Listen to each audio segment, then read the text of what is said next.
eo amin'ny tontolon'ny fikarohana indray kosa ny sokatra androany ary tsy farana raha tsy amin'ny fahafolon'ny volana septambra ho avy izao ny fionana iraisam-pirenena PMAD fotoana iray izay ahafahana mizara ny traikefa moa eo amin'ny sehitry ny angovo avo lenta antsoina hoe physique des hautes énergies sy ampahafantarana misimisy kokoa mikasika an'izay moa any daholobe.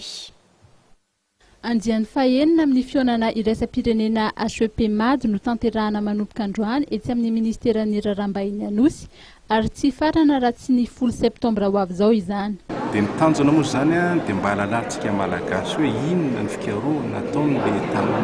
tany mandroso any ivelany. Natokana amin'ny tany mandroso mantsy izy ity hatramin'izay. Izay tena nitolaka an'izy ity eto Madagasikara mba hoe matokana andray anjara amin'ny fikarohana ity ny malagasy satria tsika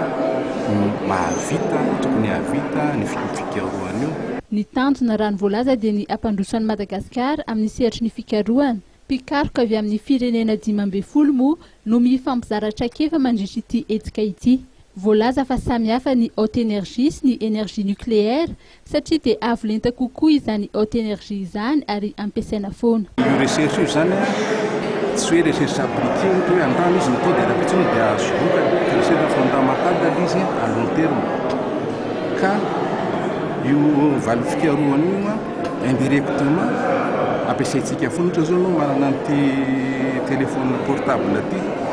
Raha tsy nahaino ny onde hoe inona ny onde miditra ao tsy nanana an'io tsika nefa zany ny anareo crise manao zavatra pikaroka ireo zany maka zavatra ohatra hoe manao électronique zao électronique avy amin'ny électron no entomboana ka raha tsy nahalala ny mécanisme momban'ny électron tsika tsy afaka manao électronique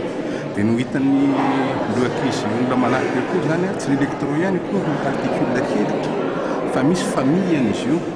misy hoe million dia any ireny zany tsika afaka ilany mety anao zany hoe myonique zany rehefa tsy électronique intsony dia zany rehetra zany efa ary ny énergie efa ela nefa misy prototype betaka zany efa vonona atsika ampiasaina anentinany fa amin'izao zany mbola tsy ilaina satria tsika efa hoe avo kokoa zany teknôlôjia ananantsika amin'izao fotoana dia zay no hoe tsy tsapana koa zany hoe aiza le ilana ny izy amin'izao fotoana fa efa melehibe nareo ny arinany dia hitanareo fa ilaina tontolo le zavatra rehetra atao fisika televizion. Raha saika ireo efa manana fahalalana amin'izany haute énergie izany no mandray anjara amin'ny hetsika dia ny andro farany izany hoe ny talata 10 septambra dia izy ny valandresaka misokatra ho an'ny olon-tsotra izay natao indrindra mba ampahafantarina ny daholobe izany haute énergie izany.